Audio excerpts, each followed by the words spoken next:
La expedición del Virreinato de la Nueva Granada es muy contraria, es muy diferente a la anterior. En este caso no hay nadie que va, están allí. El que está allí es José Celestino Mutis.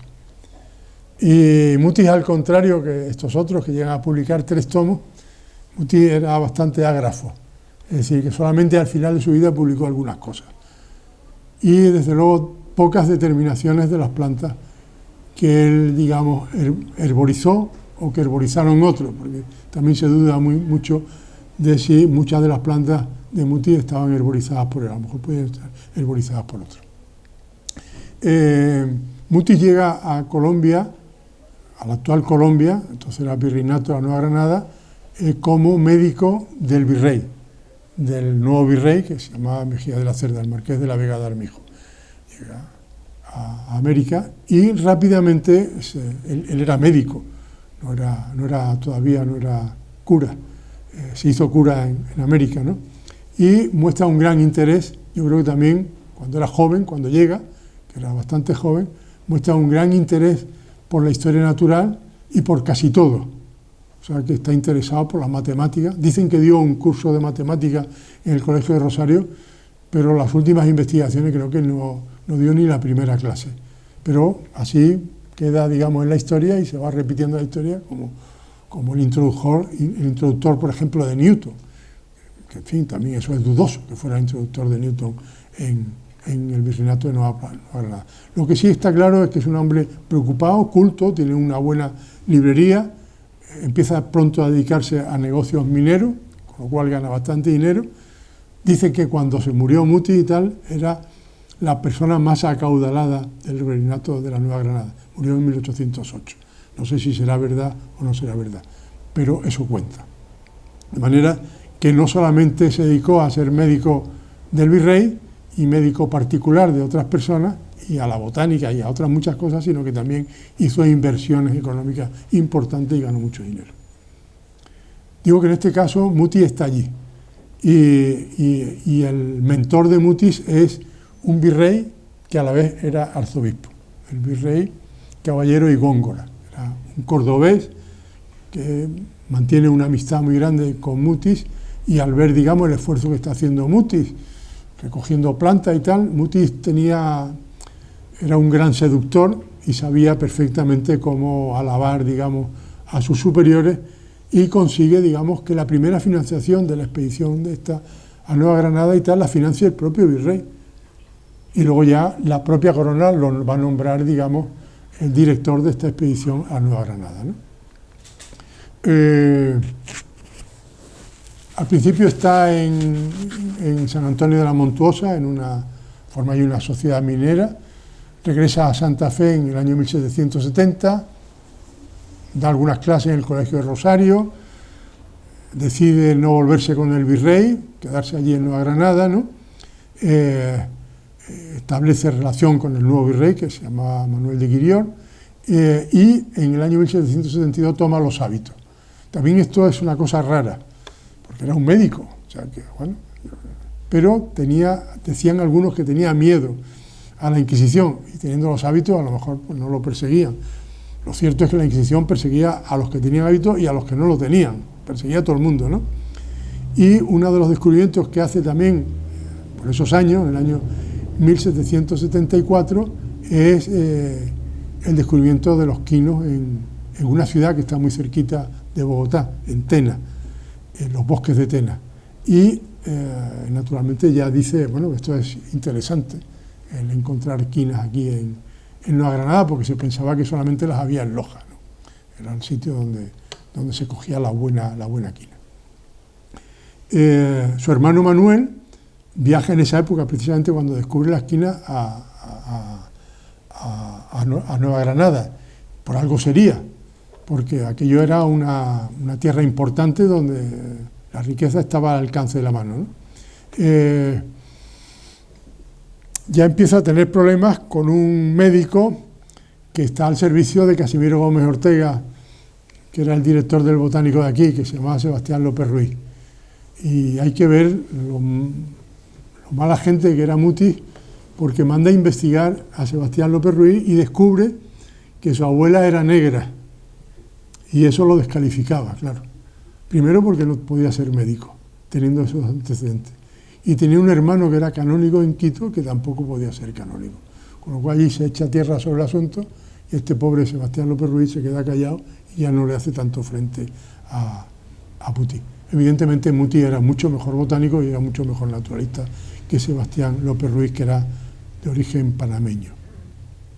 En el año 1783 es cuando, bastante después de la expedición al Perú, cuando se crea esta expedición. Y Casimiro Gómez Ortega intenta que los resultados de esa expedición vayan a España, a lo cual Mutis se niega. Mutis no suelta prenda. Él ya tiene dinero, monta en Mariquita, en la ciudad de Mariquita, que está, digamos, muy cerca del río Magdalena, muy cerca de Honda, monta una casa, la casa, digamos, de la botánica, donde van a trabajar los pintores bajo sus órdenes, ¿no? Y luego se traslada de Mariquita a Santa Fe, ¿no? A veces las expediciones además se cruzan. Por ejemplo, estando en Mariquita en 1785 llega por allí Juan José de Luya, que viene a otra cosa que no tiene nada que ver con eso, que viene a introducir el método de amalgamación de Ignaz Born. Pero como también Mutis tenía intereses mineros, hace que la labor, digamos, de Juan José de Luya no sea muy brillante, precisamente por el hecho de estar al lado de Mutis, ¿no? Bueno, esta es la casa, que hace poco la han restaurado. Yo cuando estuve en Mariquita estaba hundido el tejado, un desastre, y ahora la ECIT, la Agencia Española de Cooperación Internacional, la reconstruyó un poco. En esa casa estaban los pintores de la escuela quiteña y tal, había muchos pintores, trabajando, digamos, 9 horas diarias en sus trabajos, ¿no? Y ayudados por 15 niños, de los cuales hay una relación de ellos en el Real Jardín Botánico, ¿no?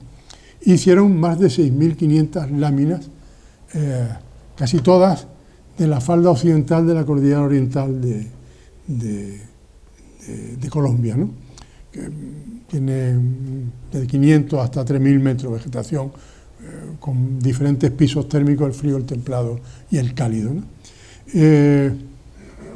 Pero curiosamente, lo único que hace Mutis al final es estas láminas que no hizo él, que dibujaron otros. Estas son magníficas, son probablemente de las mejores láminas que existen en el mundo, sin duda, y están depositadas en el Jardín Botánico porque en la expedición de Morillo contra los independentistas, digamos, del nuevo Reino de Granada, pues las trajo aquí a España y de aquí no han salido y seguramente no saldrán, porque las han pedido incluso para hacer expediciones en Colombia y tal, y nunca las han prestado, porque si salen de aquí, si van allí, desde luego no vuelven tampoco, ¿no? Bueno, pues estas láminas están sin descripción, no hay ni una, muy pocas descripciones, digamos, de estas láminas. Hay algunas descripciones de algunas quinas, que no se sabe si son de Mutis o si son de su sobrino Sinforoso, que trabajó con él, pero hay muy pocas descripciones, dice, muy poca labor botánica de Mutis, aunque, bueno, un hombre que tiene mucha fama. Estas son las dos publicaciones que probablemente utilizaron los alumnos que trabajaron con Mutis. La pintura que se llamaba pintura en miniatura. No es que fuera pequeñita, sino pintura en miniatura, que se hacía generalmente en lo que actualmente se llama acuarela, es decir, agua con goma arábiga y pigmento, ¿no? Y hay una serie de instrucciones de cómo se había que pintar. Yo creo que siguieron bastante estas instrucciones, ¿no? De un deán que fue de la Catedral de Bogotá, que se llamaba Francisco Martínez, y luego también este librito de Juan Agustín de Cian Bermúdez, que habla de un tratadista que se llamaba Juan Cirilo Magadán y Gamarra, que también, digamos, pues habla un poco de cómo se pintaba a la miniatura, es decir, bueno, estos son algunos de los que trabajaron con Mutis, de los cuales pues hay algunos que fueron unos botánicos muy peculiares, como es el caso de José y Sinforoso Muti, que eran sus sobrinos, hijos de su hermano.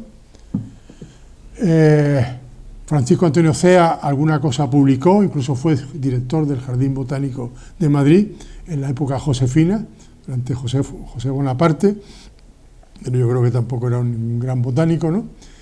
Y Francisco José de Caldas, que generalmente lo que hizo fue muchos trabajos astronómicos, fabricaba él mismo los aparatos, digamos, de observación, era una cosa, aparatos sin duda muy rudimentarios y tal, pero con ellos hacía muchas observaciones astronómicas. Al final, en 1802 le encarga algunos trabajos botánicos Mutis y se vuelve botánico. Yo creo que es uno de los buenos botánicos que hubo en América y además uno de los primeros geógrafos botánicos y que hace una determinación muy precisa de la quina oficinal, de la quina verdadera que se llamaba, la chinchona oficinal, y también de su distribución geográfica, demostrando que era un endemismo, como después, muchos años después, también se ha seguido demostrando. Y ocupa el mismo lugar que ocupa ese árbol en la actualidad, el que ocupaba, digamos, cuando hizo el estudio Caldas. El otro fue Tadeo Lozano, pero sobre todo hizo trabajos zoológicos. Hay muchos más. El padre García, que también lo enviaba, digamos, a buscar quina, digamos, hasta Santa Marta y tal, porque Muti y tal hacía un poco de Linneo. Tenía sus apóstoles y tal, que los distribuían para que les trajeran plantas. Bueno, estos son algunos manuscritos de Caldas, ¿no? Con las nivelaciones, digamos, de 30 especies en el Imbabura, en el volcán Imbabura. Algunas de las láminas preciosas que ya digo que hay en el Jardín Botánico, y que algunas se han publicado. Y estas son las tres únicas cosas que conocemos escritas por Muti. La instrucción formada por un facultativo, ni siquiera da su nombre, que se publicó en Cádiz, que habla de las quinas, digamos, de la Nueva Granada, la historia de los árboles de la quina, que quedó inédito y luego lo publicó Sinforoso Muti, o el arcano de la quina. Es decir, prácticamente no hizo publicaciones, con lo cual, digamos, la flora de principio, la flora del virreinato, o posteriormente ya más reducida, la flora bogotana, nunca llegó a publicarse. La otra expedición es la del virreinato de la Nueva España. En este caso, el promotor es un médico, Martín de Sesé y Lacasta, un médico militar, el que de alguna manera y tal considera que sería muy interesante hacer, digamos, una expedición a la Nueva España, para un poco rememorar y ampliar la expedición que había hecho Francisco Hernández. Y aquí ahí participan muchos personajes y tal, algunos incluso criollos, como es el caso, por ejemplo, de José Mariano Mociño, y luego veremos las consecuencias que eso tiene. Y también tiene relación, digamos, con la creación de un primer jardín botánico, que ya no existe, claro, en la Ciudad de México, ¿no? La fundación de un jardín botánico, de una cátedra botánica y, por lo tanto, de la enseñanza de la botánica en la Universidad de México. La Real Orden y tal que se dicta dice: por cuanto conviene a mi servicio al bien de mi vasallo, que a ejemplo de lo que de mi Real Orden se está ejecutando en los reinos de Perú y Santa Fe, se examinen, dibujen y describan metódicamente las producciones naturales de mis fértiles dominios de la Nueva España, no solo con el objeto general e importante de promover los progresos de la ciencia física, desterrando las dudas y adulteraciones que hay en la medicina, tintura y otras artes útiles, y aumentar el comercio, sino también con el especial de suplir, ilustrar y perfeccionar, con arreglo al estado actual de las mismas ciencias naturales, los escritos originales que dejó el protomédico de Felipe II, por fruto de la expedición de igual naturaleza que costeó aquel monarca y hasta ahora no ha producido las completas utilidades que debían esperarse de ella. O sea que se rememora una expedición anterior, a ver si esta puede tener más frutos. Pues tampoco tuvo muchos frutos esta expedición. Se habla de las condiciones que deberían de observar, digamos, incluso el sueldo, que se leía, era un sueldo que no estaba mal, el sueldo de 2.000 pesos, en aquella época 2.000 pesos, pesos eran reales de 8, o sea, eran 8 reales, y bueno, pues 16.000 reales de sueldo entonces, en aquella época, no estaba nada mal, ¿no? Naturalmente eso era el director de la expedición, y luego los subalternos, digamos, cobraban menos, ¿no? Los dibujantes no cobraban más allá de 600, 800 reales, ¿no? Aquí también pues, se hace un acopio muy grande y se hacen muchísimas láminas. Y, yo traigo el ejemplo del árbol de las manitas y tal, que es un árbol que pinta Francisco Hernández, con el nombre en náhuatl de Macpalchochiocualchil, que significa más o menos árbol que tiene una mano. Naturalmente no tiene una mano ni mucho menos, pero curiosamente este árbol durante mucho tiempo se creyó que era el único ejemplar que había, y que había en Toluca, en la ciudad de Toluca, que ahora prácticamente está unida a Ciudad de México. Y durante mucho tiempo se creyó que era el único ejemplar. Luego, evidentemente, se ha visto que no es el único ejemplar, ni mucho menos, sino que en la selva, hasta en Guatemala y tal, hay digamos, esta especie que recibió el nombre, o recibió varios nombres, ¿no?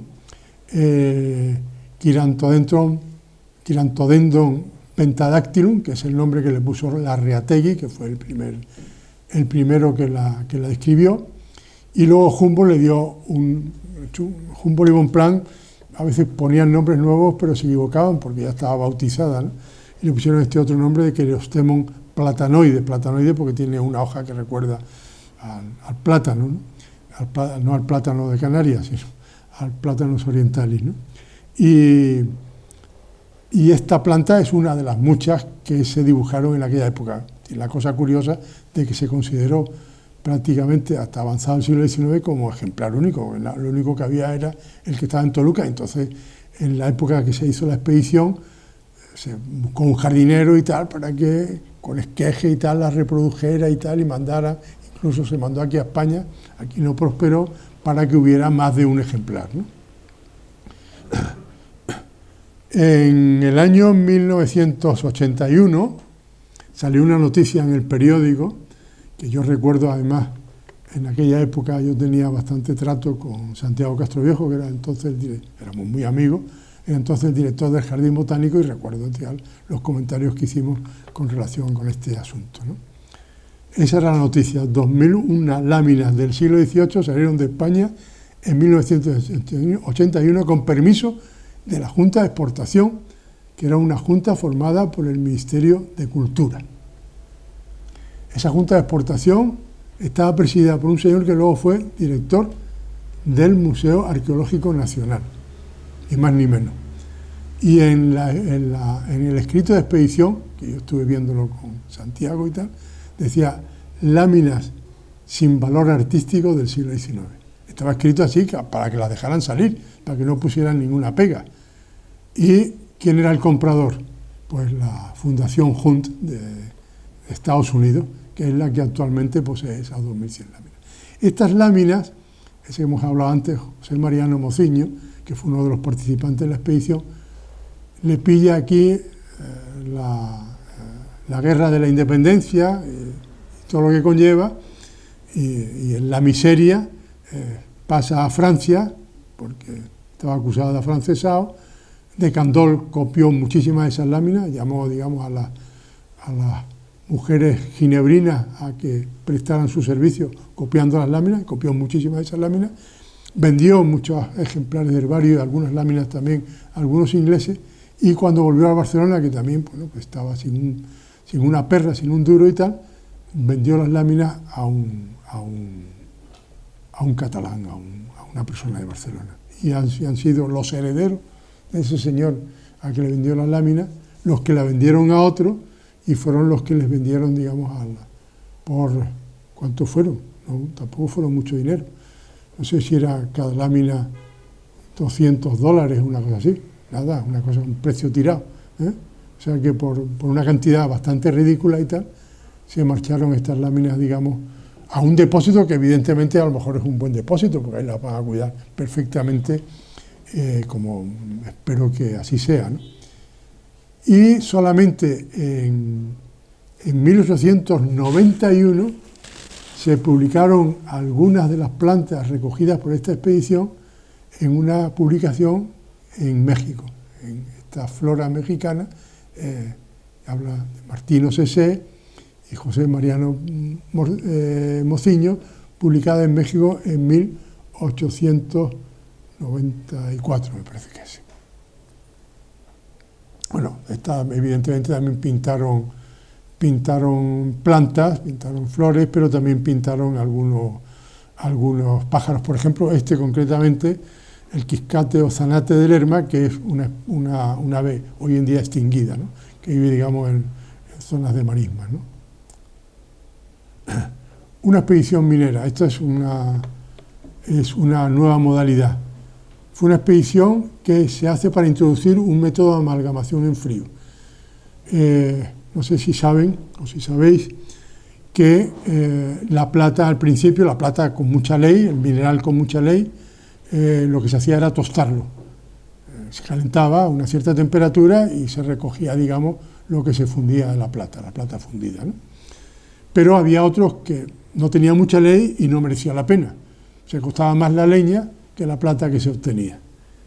Y por lo tanto, en el caso de México, de Nueva España, a partir de 1555, y en Perú, a partir de 1570, las diferentes minas de plata que había en México y la muy importante de Potosí en América, empiezan a utilizar ya minerales más pobres, con menor ley, por el procedimiento de amalgamación con mercurio, que entonces se llamaba azogue.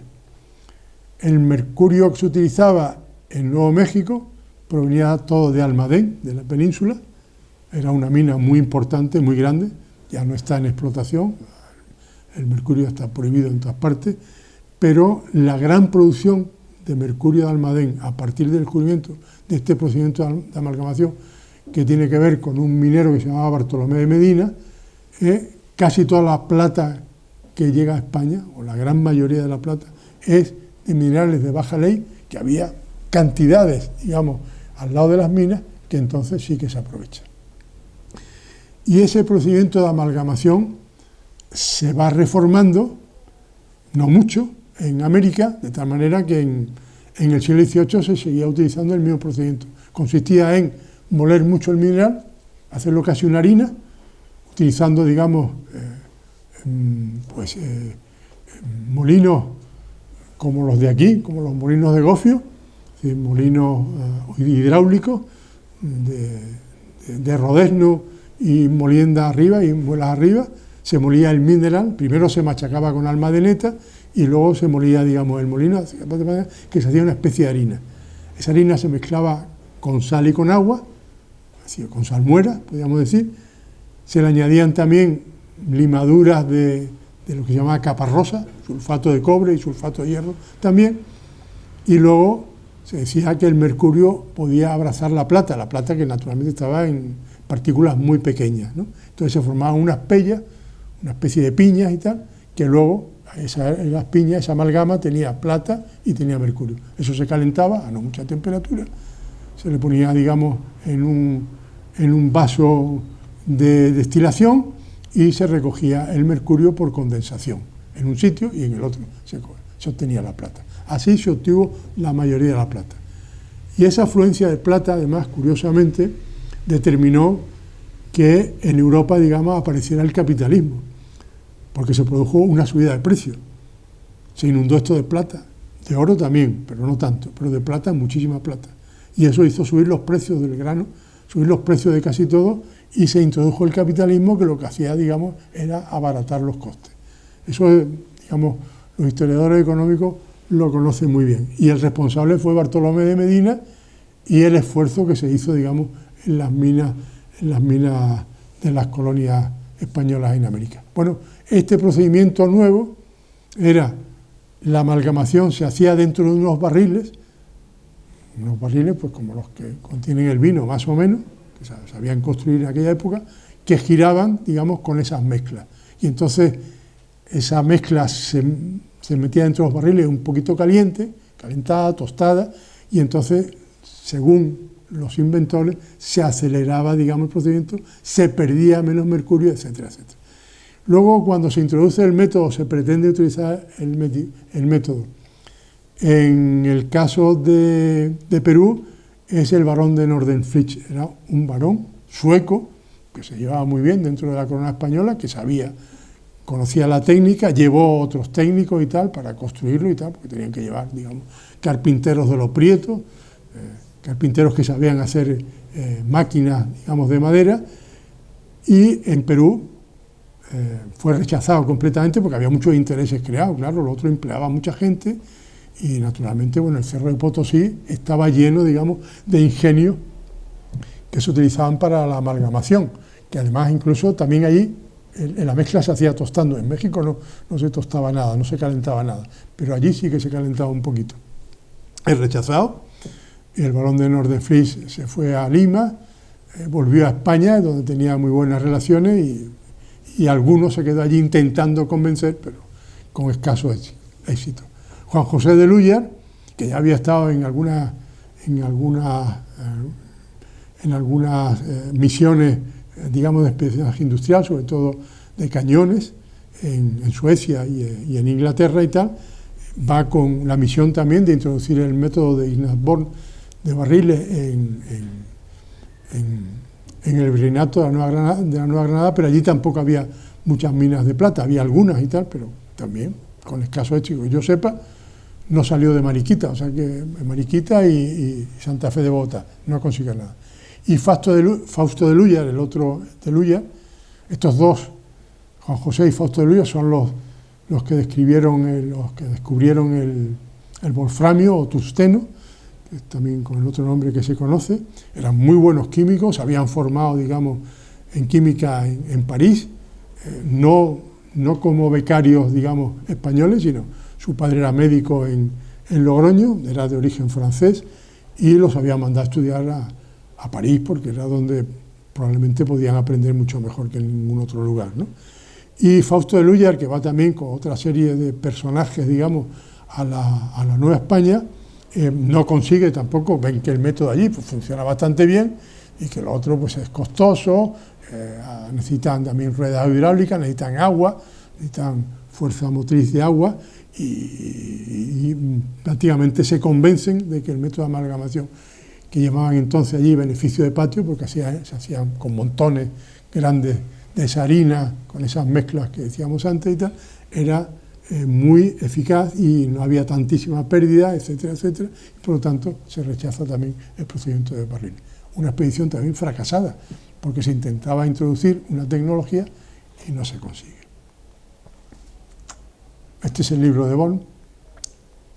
Esta es aquí este es unas láminas del álbum de Martínez Compañón, que está depositado en el Palacio Real, y ahí tenéis un molino que se llamaba de Sutil, que era ya cuando ya estaba muy fino el mineral, todavía más fino, con esas dos piedras volanderas arriba los dibujos son muy ingenuos, pero se ve perfectamente. Y a la derecha veis un poquito el procedimiento de mezclar, digamos, en el suelo, con palas y tal, previo el calentamiento y tal, el mineral, el operario que está ahí a la derecha. Este lleva el mercurio en un lienzo para que saliera en forma de gotas. Decían que con gotas se atrapaba mejor, abrazaba mejor la plata, y esto es un montón de mineral. Luego las pellas y tal, aquí no está muy bien representado y tal, se llevaban a un pequeño horno donde, digamos, se separaba el mercurio de la plata. Y aquí también está representado este mismo molino, también en esta otra representación que quiere representar todo, digamos, el proceso metalúrgico, ¿no?, de obtención de plata. Esto, al parecer, era en una mina que no tuvo mucha importancia en la región, en el obispado de Trujillo del Perú, las minas de Querubilca. Y precisamente en ese viaje también se dibujan el procedimiento de barriles, o sea que, por lo que sea, había llegado en aquella época, un año después, lo que se estaba intentando introducir en las minas de Potosí hasta el cerro de Quirubilca o Querubilca, que está, digamos, en el norte del Perú, o sea que está a muchísima distancia, a varios miles de kilómetros, está Querubilca de Potosí. Potosí actualmente está en la actual Bolivia, ¿no? Bien. Otra expedición que no tiene que ver nada con las anteriores, es una expedición mineralógica, o sea, para reconocer minerales.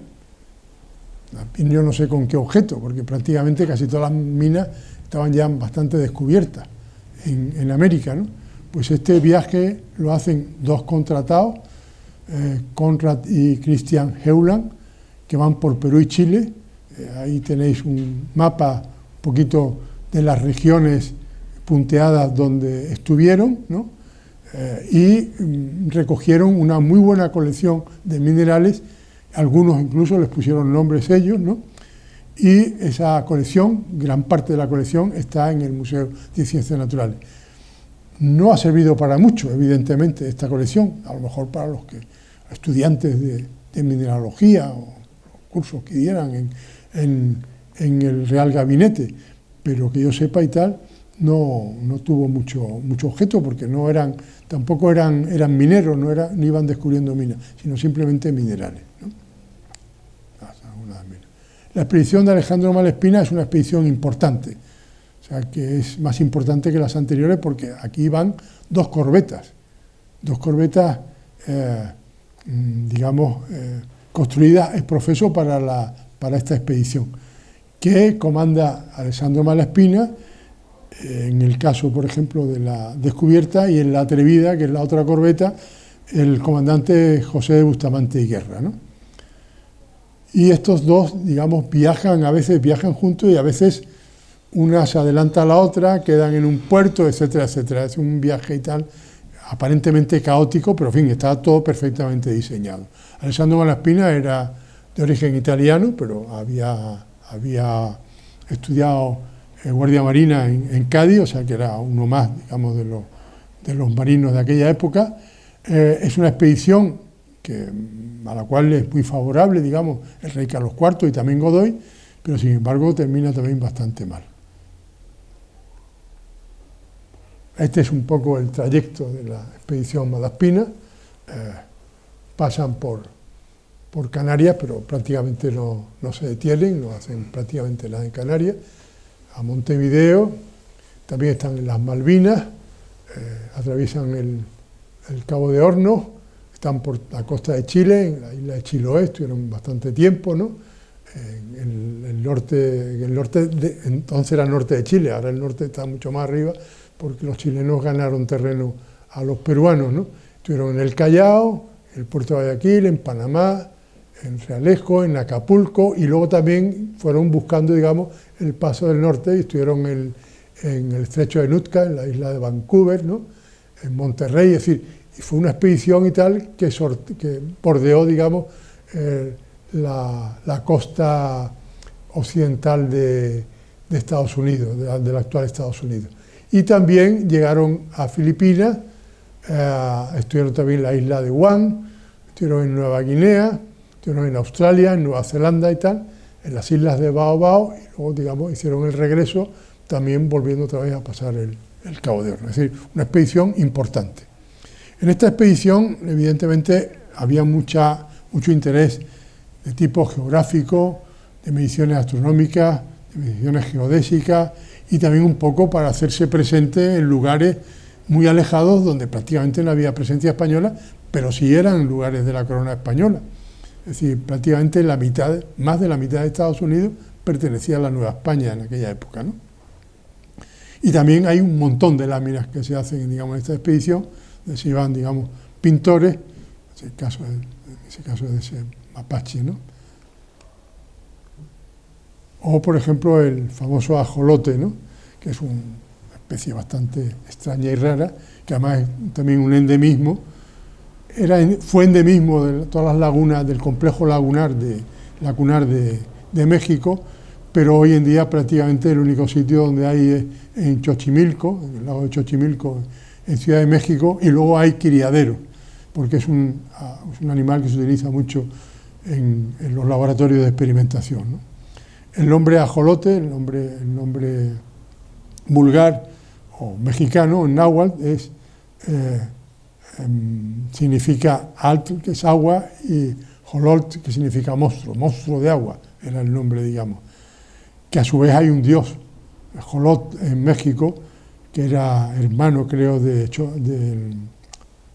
otro dios mexicano, que ahora no recuerdo el nombre. Bueno, Ambistoma mexicano fue el nombre que se le puso luego, el nombre científico.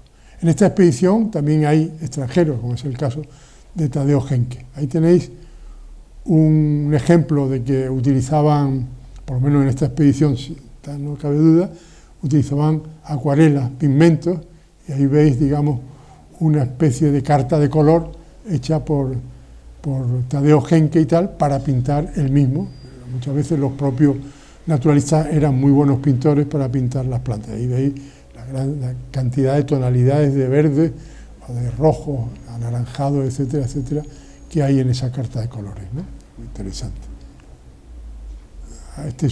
Iban muchos dibujantes, José Guío, José del Pozo, Brambila, luego algunos de ellos, como el caso de Brambila, que fue un gran grabador, ¿no? Y ahí veis en la tienda de campaña haciendo mediciones con un péndulo, ¿no? Y con otros instrumentos, ¿no? Y en la amable charla, por una parte, Malaspina y Guerra, que es este de aquí. Bueno, Bustamante y Guerra. Hicieron muchos dibujos también de indígenas que se fueron encontrando, ¿eh? También llamaba mucho la atención, digamos, a los pintores, ¿no? Y en este caso ya llevaban, no sé qué cronómetro llevaban cronómetro, pues ya en esa época ya se utilizaba el cronómetro para medir la longitud. Es decir, un reloj de precisión que medía la hora del meridiano del cual se había salido, que era el meridiano de San Fernando, que es donde tenía el observatorio astronómico la Marina Española. Aquí son algunos ejemplos de Harrison, y el de abajo me parece que es de un suizo que se llamaba Berthoud. Bien. Hay otra expedición, me parece que al principio la citaba, que tiene como objetivo más o menos hacer obras públicas, pero no sé si por presumir o por qué, llevaron a un botánico que se llamaba Boldo y a un dibujante, pero estas plantas no se publicaron hasta muchísimo después, ¿no? Pero quedaron manuscritos. En este caso, uno de los ingenieros que iba a ir a esta expedición, la expedición que la comandaba, digamos, el conde de Santa Cruz de Mopós y de San Juan de Jaruco, que tenía mucha ligación, digamos, con Canarias, se llamaba Joaquín de Santa Cruz y Cárdenas Vélez de Guevara. Este noble, que se movía muy bien en los círculos, digamos, de la corte de Madrid, propone el hacer una base, un puerto, más que una base, un puerto en Guantánamo.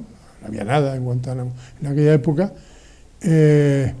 Crear una población que se iba a llamar San Juan, y por otra parte hacer un canal de navegación desde Guinea a La Habana para transportar la madera, que os decía hace un momento, ¿no? También se hicieron muchos dibujos, se identificaron toda una serie de plantas, se unió esta expedición durante un tiempo a la expedición de la Nueva España, pero ni se hizo el canal, ni se hizo el puerto, ni se fundó la ciudad.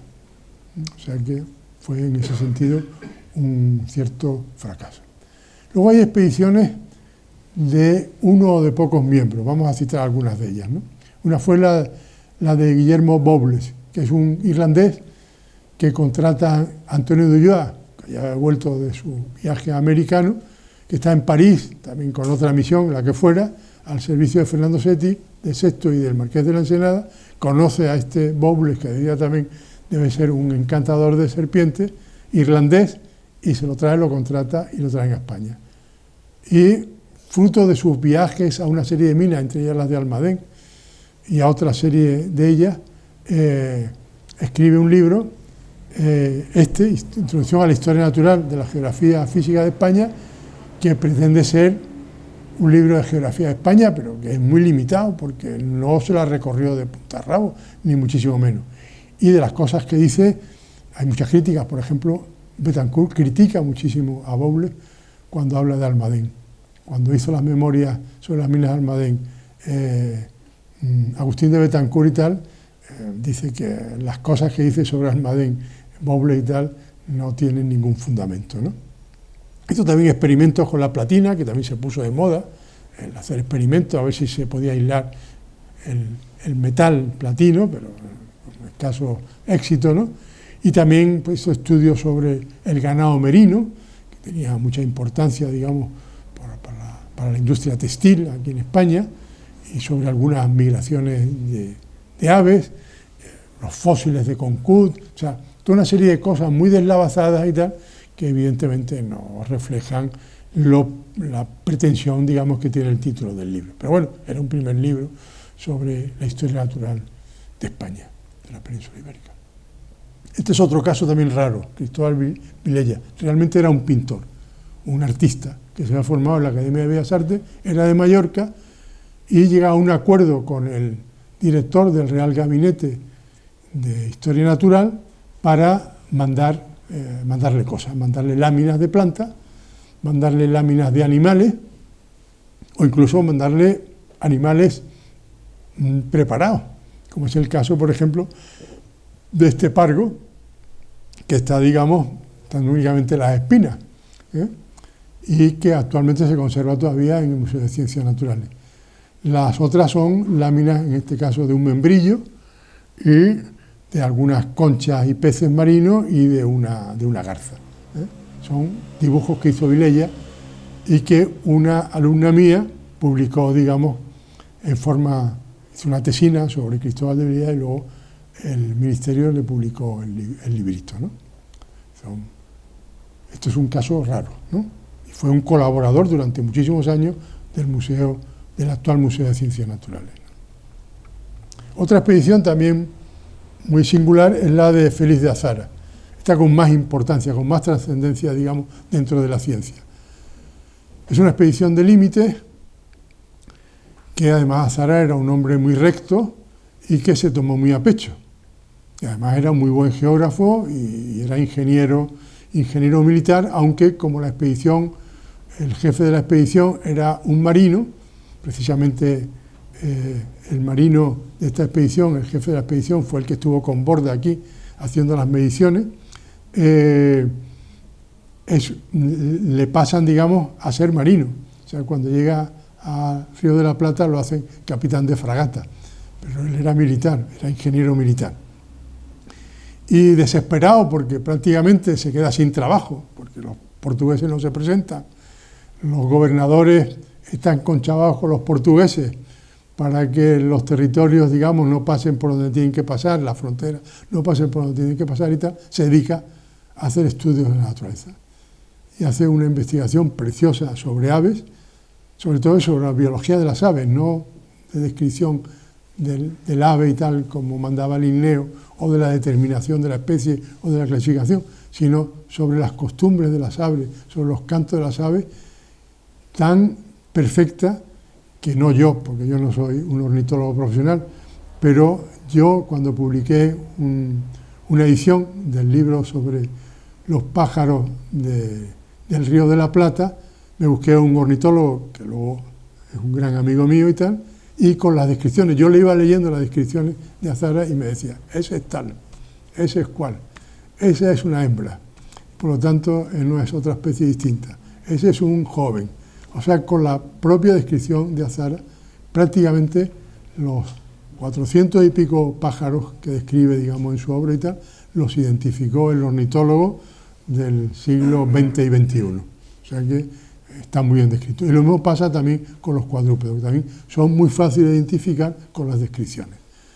Hay una sentencia de Azara que yo creo que es muy bonita, cuando habla del Río de la Plata en aquella época, claro.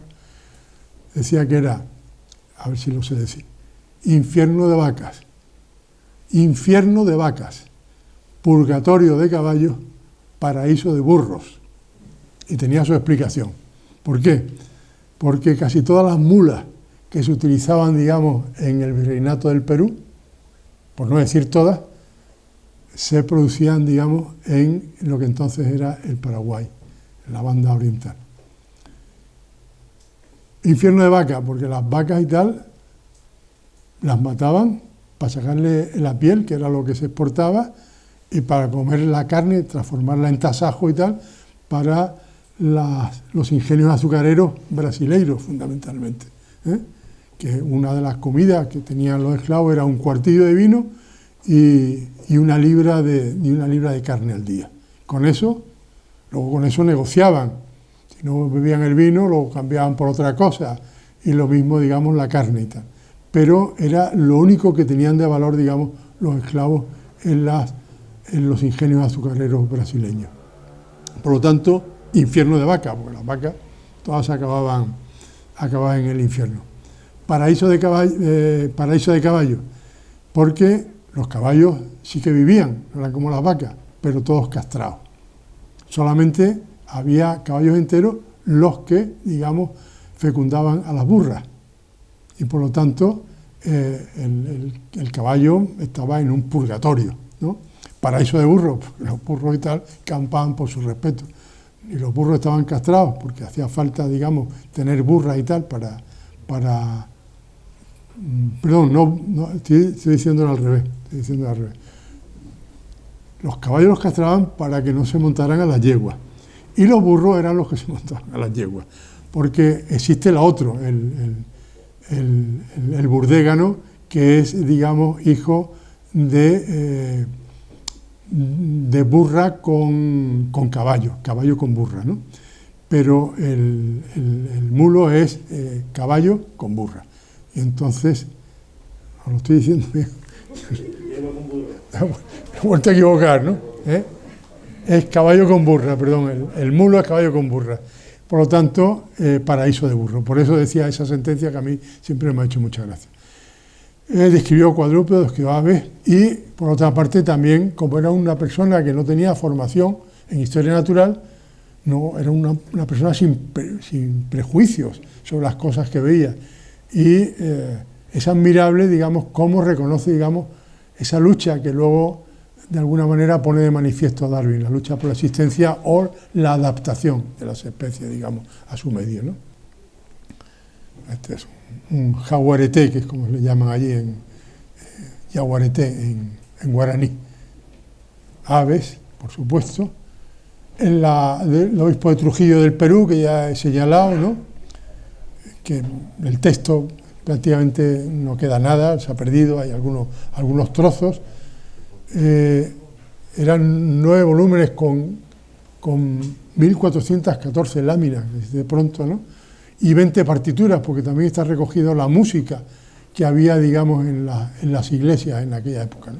Hay escenas de caza, labores de campo, mapas, etnografía, música, ingenios, máquinas, de todo, ¿no? Otros no, todos estos son dibujos, digamos, por ejemplo, de la platalea Jajá, de la esquina, ¿no? Esto es un plátano, planta del tabaco, pez espada, un manatí, un armadillo, un sapo, se llama sapo de árbol, seguramente porque vive en los árboles, hay algunos sapos que viven en los árboles. Otro viajero también extraño y tal es Antonio Sáñez Reguard. Es el autor de un diccionario histórico de las artes de la pesca nacional, el único diccionario de artes de pesca. Luego se hizo uno a principios del siglo XX que también es interesante, pero este es un libro magnífico. En todos los artes de pesca, digamos, que se utilizaban en el siglo XVIII, hechos por una persona que se había informado muy bien de estos artes de pesca, cómo se utilizaban, el rendimiento que tenían, etcétera, etcétera. Pero antes de hacer ese diccionario, estuvo bajo el patrocinio del rey Carlos III, recorre las costas españolas de la península y de Baleares y hace una colección de producciones de los mares de España que no se llegó a publicar y que también está inédito en el Museo de Ciencias Naturales, en el archivo de este manuscrito donde las láminas y tal las hace un alemán que se llamaba Miguel Cros. En algunos casos se le han atribuido, digamos, a Bru, que ni mucho menos Bru era el autor de esas láminas. Son unas láminas magníficas también. Tenéis algunas de las láminas, digamos, de esa colección de producciones de Sáñez-Reguard. Sáñez-Reguard era catalán, pero se movió por todas las costas españolas. Conocía muy bien toda la costa. Otro, por ejemplo, viajero, este también es poco conocido, Gaspar de Molina y Saldívar, marqués de Ureña.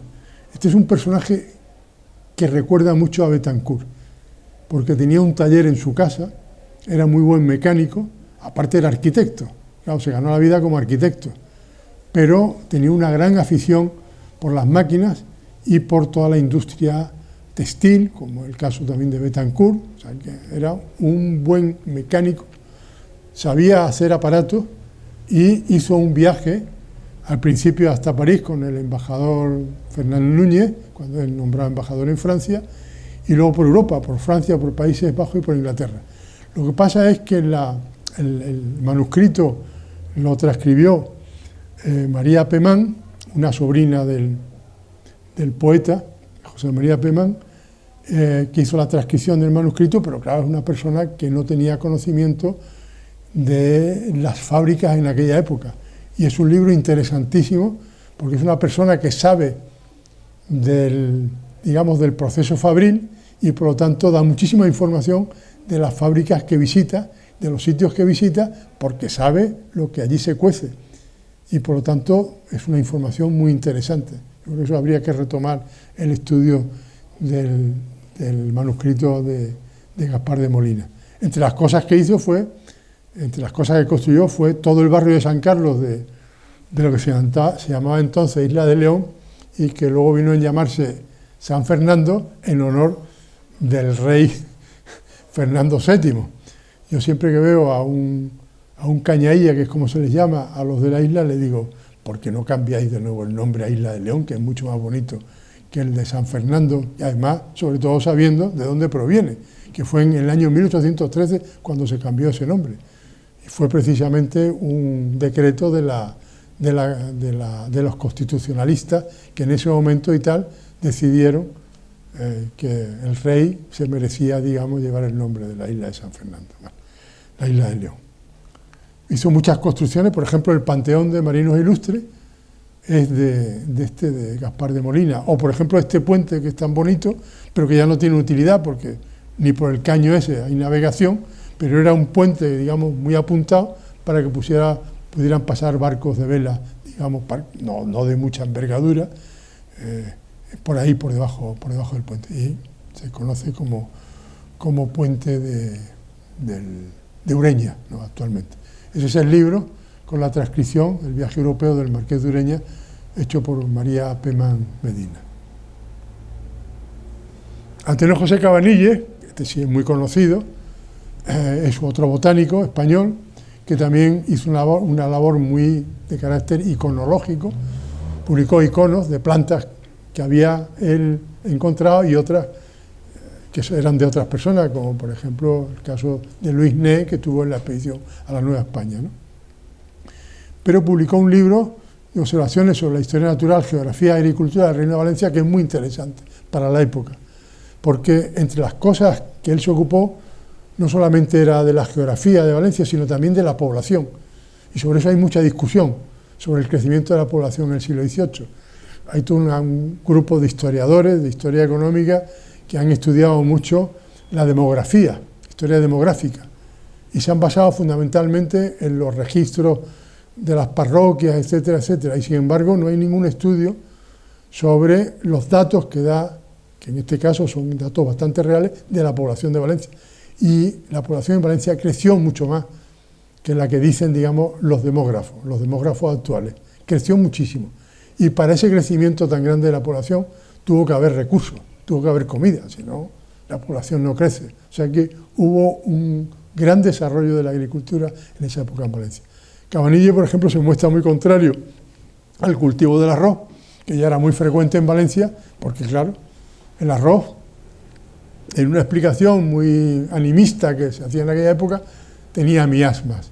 ¿Y eso qué significa? Que había mucha gente que contraía las tercianas y las cuartanas, había mucho paludismo. Es decir, que en las tierras y tal, donde había agua, cuando llovía, con el agua limpia y tal, se criaba la larva del mosquito, y el mosquito era un excelente transmisor, digamos, del protozoo, del Plasmodium falciparum. Ya.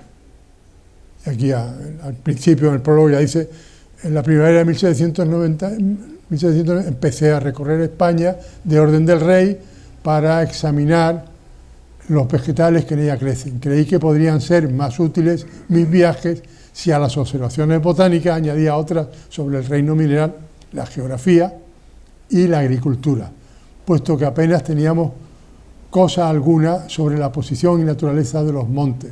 La geografía estaba muy inexacta por puntos general y se ignoraba la verdadera población y frutos de las provincias. Casi se mete a hacer un catastro, un nuevo catastro y tal, por un individuo, y entonces tuvo relaciones con mucha gente que le dio muchísima información. Es un libro muy interesante porque tiene muchísima información, no solamente de plantas, sino también de la población y de la agricultura y de las manufacturas que había en aquella época. Estos son algunos de los dibujos que aparecen en el libro de Cabanilles. Otra expedición muy importante fue la filantrópica de la vacuna, que tuvo éxito, pues depende. Tuvo éxito porque cumplió sus fines, por lo menos los primeros fines, pero claro, eso requería inocular con el flujo vacunal a nuevos niños para poder vacunar a personas mayores. Y eso es lo que no ocurrió. O sea que la vacuna se extendió, bueno, ya sabéis la historia, primero se inoculaban directamente la viruela y naturalmente eso fue en algunos casos muy pernicioso y hubo muchos médicos en contra de la inoculación de la viruela. Y luego Jenner empezó la inoculación de las viruelas que aparecían en las ubres de las vacas, ¿no? De tal manera que las personas que tocaban esas ubres, las personas que ordeñaban y tal, no contraían la viruela, se inmunizaban contra la viruela. Y por eso, digamos, se utilizó, digamos, el flujo vacunal de las vacas y tal para hacer esas vacunaciones que servían porque, de hecho, se creaba una respuesta inmune contra la viruela, que era una enfermedad muy grave y que se llevaba por delante muchísima gente.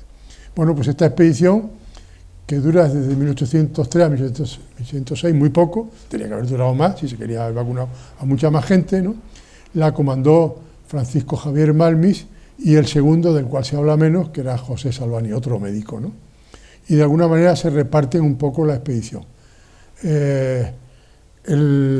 La traducción del Tratado Histórico y Práctico de la Vacuna, que había hecho Moreau, un francés, fue precisamente lo que de alguna manera determinó que a Balmis se le mandara organizar esta expedición. Una expedición que estaba muy bien organizada y que llegó a muchos lugares de América.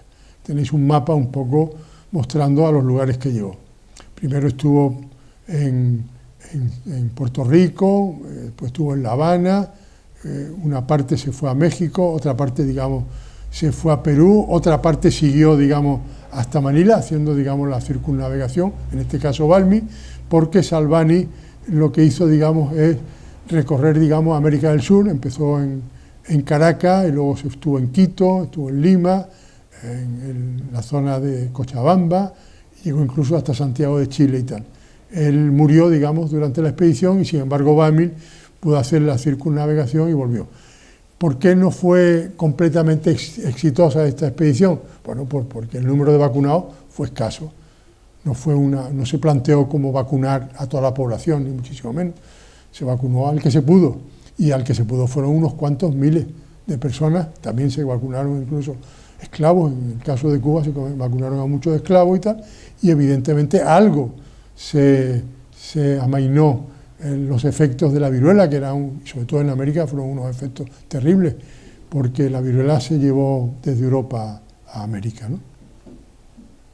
Y por último, ya para terminar, hablar un poquito, brevemente, de la última expedición, ya en el siglo también, a principios del siglo XIX, que es la de Domingo Badía Leblich, más conocido como Ali Bey, que es un señor, un catalán, era muy arrojado, y que propone, digamos, a Godoy hacer un viaje a Marruecos, digamos, llegar incluso hasta la Meca,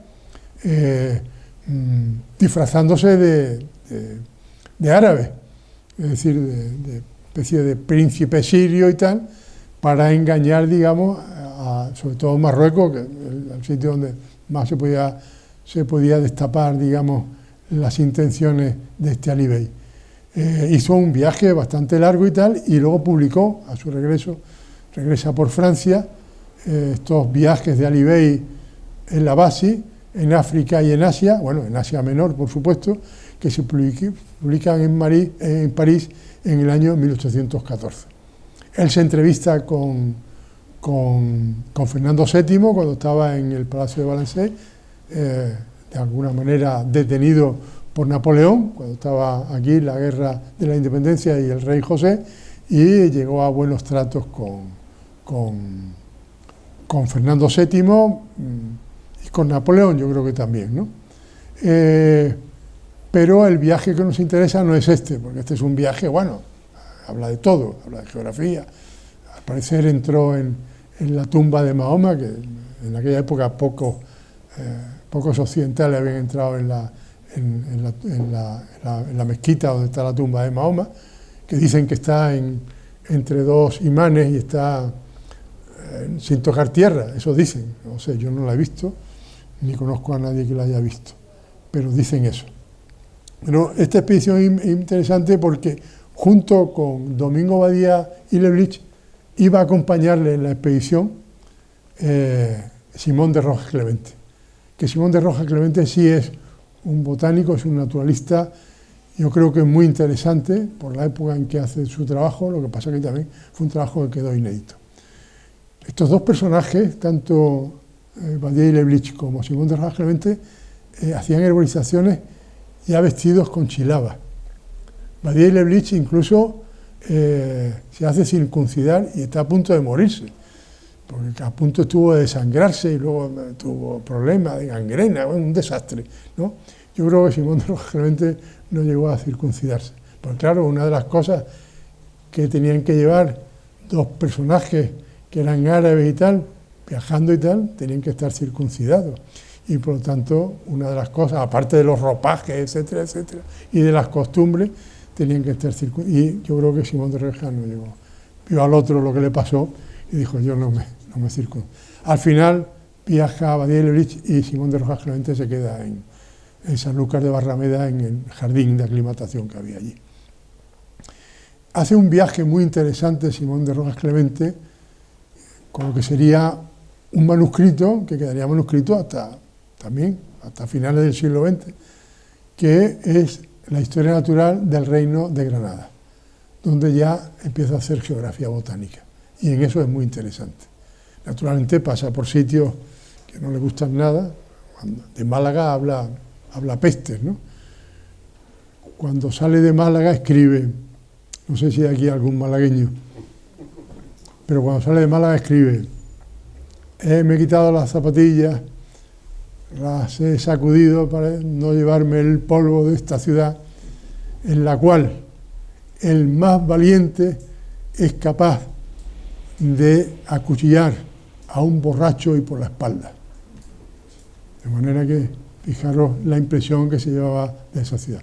Pero bueno, hizo un viaje muy interesante, recogió muchas plantas, además estableció, digamos, los lugares donde había recogido las plantas y por lo tanto éxito sí, pero no éxito porque tampoco en este caso llegó a publicarse absolutamente nada de relación, digamos, con este viaje de Simón de Rojas Clemente, esta expedición. Y me parece que este es el último. Siento mucho haberos hecho pasar demasiado rato hablando. Muchas gracias.